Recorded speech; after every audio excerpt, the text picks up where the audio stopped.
How to add another Instagram account.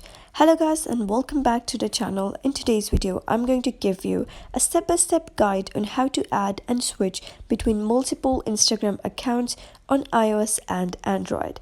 So let's get started. First of all, you're going to open your Instagram application and then you're going to click on your profile at the bottom right. So once you do so, there are three ways by which you can add a new account. So you can simply long press on your name over here, and after that you'll be able to see account center appear, and you can simply click on add Instagram account and add another Instagram account. The other way is by clicking on these three horizontal lines at the top right, and once you do so you'll be redirected to settings and activity. So you're going to click on account center. Over here you're going to click on profiles, and here you'll be able to see an option that says add accounts. So you can simply add any other account over here.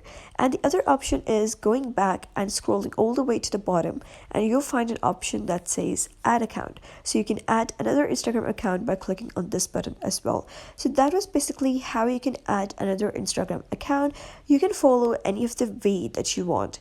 So that's it for today's video. If you found this guide helpful, give it a thumbs up and don't forget to subscribe for more helpful tutorials. I'll see you in the next video.